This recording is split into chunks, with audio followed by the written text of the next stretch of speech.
Go watch John Oliver's whole segment in its entirety. Please take into account the context, and you will see that he undeniably contradicts himself and is advocating for a system that he admits could cost more, and he admits will remove more choice. You know, I want to ask you, before we move on to this rebuttal here with John Oliver, how many Americans who support socialized or universal health care do you encounter in your day-to-day life, in the real world, not on Twitter, who are actually familiar with how these healthcare systems work and the real-world results seen abroad? I want to know how many people you encounter who actually have that information as opposed to sort of the fairy tale version that John Oliver and others try to sell them, which we will get to. So let's set this up. We've addressed some of these arguments before, so I don't want to retread all of our socialized healthcare territory. You can just type in StevenCrowder healthcare if the search results worked, but they don't, so they're dead forever. You never get to see them again. You will never find Seth them. Myers is what you'll find. Seth Myers to exist. all the way down. But there are some arguments that John Oliver sort of focuses on that I think we could do a better job of addressing, because a lot of people, they buy that shit. So let's go to John Oliver. First clip. Medicare for all. I lived in England, Sean. Nationalized healthcare is a disaster. When rich, famous people get sick, they don't fly to Canada, they don't fly to Cuba. They come here because we have the best medicine in the world. Look, I will give that man this. America does have one of the best healthcare systems in the world for rich, famous people. Unfortunately, too many people are born in this country with a terrible pre-existing condition called not being Beyonce. I think that's funny. Actually, it's funny. Unlike Seth Myers, who keeps auto-playing. John Oliver, you can auto-play. It's funny. Yeah, he's funny. And informative, if only sort of misinformative, if that's a word. So let's lay this out really quickly. I don't want to spend too much time on this. We already have Medicaid for the poor. We do. And as we will get to, nationalizing healthcare just makes it worse for everyone. Furthermore, in countries with socialized healthcare, there's inevitably an underground market where only the super wealthy can afford what is equivalent to what we know as privatized care here in the United States. For example, my mother in Quebec, at this point before Chauvet versus Quebec was a Supreme Court case, you couldn't get any privatized healthcare. She needed an MRI. It was 12 months, I believe, or 14 months. Yeah. A little bit of cash, greased the palms with $900. She got an MRI within 6.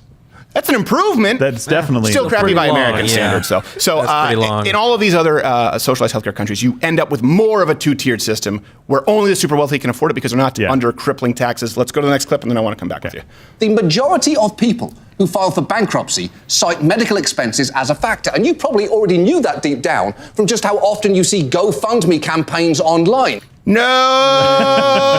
wrong. But first, you had something you wanted to say. Wrong. I was going to say the previous guy, he wasn't rebutting the point that it's expensive sometimes to get great medical health. He was just basically saying everybody that says the U.S. has a really bad system is wrong because of this. Right. And so I think John Oliver is just taking that as far as this, the context. medical bankruptcies, it is wrong. No, Your Honor, the defense is wrong. It uses a methodology that inflates the numbers. How? These studies just confirm that people who went bankrupt also claimed that they had medical expenses. In other words, they had many expenses. If any of those expenses listed were medical expenses, John Oliver and the like, or people at the TYT network, will claim that the majority or a huge portion of bankruptcies come from exclusively or primarily medical expenses. Review, if you actually look at the data, the number is somewhere between 12 and 17%. Okay? And by the way, this doesn't even mean that medical expenses were actually the problem. If you go bankrupt because you have no job, or you have no insurance and you can't pay your medical bills. Is that a medical bill problem, or is it an unemployment problem? And I think this is, cut off the head of the dragon. If we look at bankruptcies as a whole, this is important because I think John Oliver is someone who, in good faith, is trying to find the right solutions. I just think that he's wrong. I think this is a compassionate segment. But if we look at bankruptcies, and I agree, I think we should be compassionate. I think bankruptcies are a problem. We should do what we can within the bounds of the legitimate purview of government to try and reduce them. It doesn't mean that you take money out of my back pocket and basically light it ablaze, which is effectively what the federal government does. But I think if we can create a safety net that doesn't infringe on individual rights, if we can be great, sure. So let's look at bankruptcies, because that's the root cause of this problem here. They had a huge spike. Up to about, I think we have 60,000 a year in 2010 under the Obama administration. Then they dropped. They've stayed low consistently under President Trump. Compare that, by the way, to the yearly unemployment rate. It's almost identical, these graphs. Same spike in 2010. Wow. So what does all of this mean? What does all this mean? What does all of this mean? I could have sworn you were going to go. I figured I would go Cockney or Manchester. What does all this mean? Yeah, it means you can't pick a pocket. Why would you pick a pocket? It's just a stereotype I'm perpetuating, yeah? Oh, jeez. Extra, read all about it. So, the medical expenses, they're not the driving force behind bankruptcy. If you don't have a job, any big expense is going to cause bankruptcy. And so, as a conservative, I want to create an atmosphere, go with the free enterprise system that brought us here, that allows us to have the lowest unemployment, highest job participation, and most legitimate wage growth of any other system throughout the globe or human history ever. Next clip. We would be getting a lot for that money. Remember, 27 million more people would be covered, and they'd be covered well. Bernie's plan is incredibly generous. It covers vision, dental, long-term care, and drugs. In fact, Medicare for All is a misleading title because Medicare requires some co-pays and out-of-pocket expenses, and Bernie will excitedly tell you his plan eliminates those. Under the Medicare for All bill that I wrote, premiums are gone. Co-payments are gone. Deductibles are gone. All out-of-pocket expenses are gone. Oh, so we're just promising shit we can't deliver. Okay, free pipes. You got yours, right? Everybody. By the way, I'm going to have to fix that prop there afterward, Garrett. He can say it. This is disingenuous. How do I know? Ask me how I know. I was raised in a country where we had it. And I know there's a difference between socialized healthcare, universal healthcare. We're going to use the terms somewhat interchangeably because that's kind of what they're advocating here. Yeah. All countries, if you know some exceptions, let me know. With universal coverage systems, they mandate some kind of co-payments for outpatient pharmaceuticals. There's cost sharing for inpatient hospital stays. Out-of-pocket costs, okay, they can range from, I think it was 15% for health costs for Canadians, where I was from, to 28% for people in Switzerland, all the way up to 61% for health expenditures in Singapore. By the way, they can also bend you over in front of your wife and spank your ass with a cane because you spat gum on the sidewalk. So there's a give and take. Yeah. It's a benevolent dictatorship, but an embarrassing one. But look, I don't have to step in gum, and I appreciate that. But if you outlaw Hubba Bubba, then only Hubba Bubba dealers will have them. Oh, that's right. That's a problem. You've created a black market for gum. Bubblicious notwithstanding. That's a whole different brood. It's like Big the League Latin Chew. Kings Big and League Chew. Come on. the Crips. Okay, let's go to the next clip where he talks about how much it would cost and how it would be worth it. This is another common argument. You can't definitely say that it would be more expensive, but even if it was, I personally would argue that it's worth it. And either way, cost is a lot more complicated an issue than just going on TV and saying $32.6 trillion like Tina Fey doing her best Dr. Evil impression. Okay, so first, you can't say that it would be any cheaper and admit that the majority of the studies say it would cost a ton more, which he does in this segment. Second, John Oliver, your complaint right now is that people can't afford healthcare.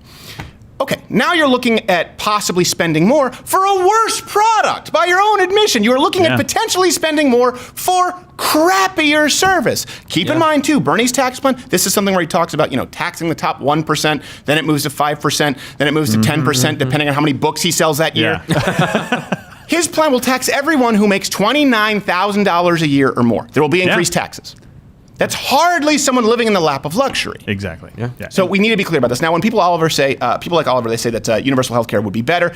This is something that really bothers me that I want to focus on, okay? They often cite studies like I think the World Health Organization report, okay? There are two studies that people cite when they say the United States doesn't have the best health care. We've gotten into this before. There's the Commonwealth study that has 11 countries ranked. They have the United States ranked 11th, and then the UK ranked number 1. Yeah. And then there's the it's often referred to as the WHO report that sort of lists everyone across the globe. This is often cited as well.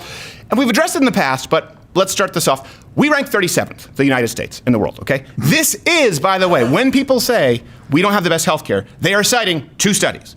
This one and the Commonwealth study. That's it. Okay. So we've talked about how some of them are BS because they take into account irrelevant sort of measurements, like self-reporting or personal satisfaction polls. In other words, people say, well, I like my healthcare. And then in previous videos, we've compared American healthcare to, say, like the UK or Canada. And we've been trying to use objective parameters, right? Things like wait time, survival rates. You can go back and search them if the search has worked. In other words, don't search them, you'll just never find them again. They don't exist.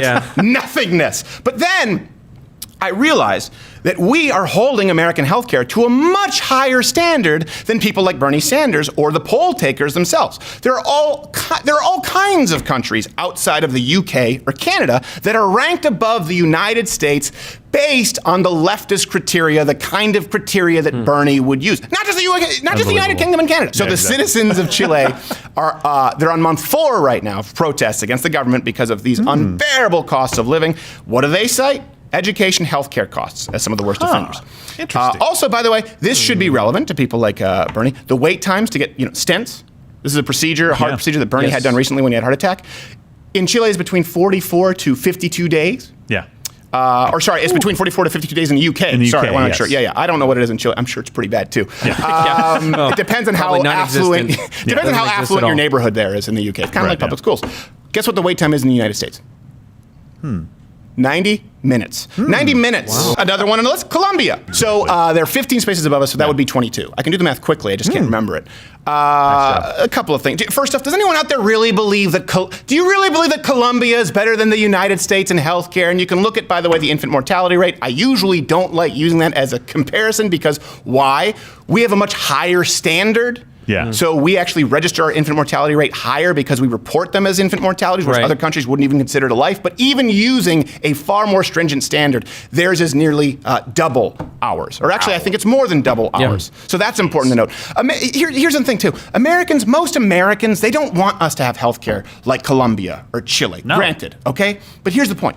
The standards by which Bernie and AOC and Elizabeth Warren, the standards they're using to measure a successful healthcare system, they would determine that Colombia and Chile and Cuba are undoubtedly better. It is what they would prefer. They point to a study that has them ranked 3, 4, 15 spaces above us, even though people can't get stints within that same fiscal year. Wow.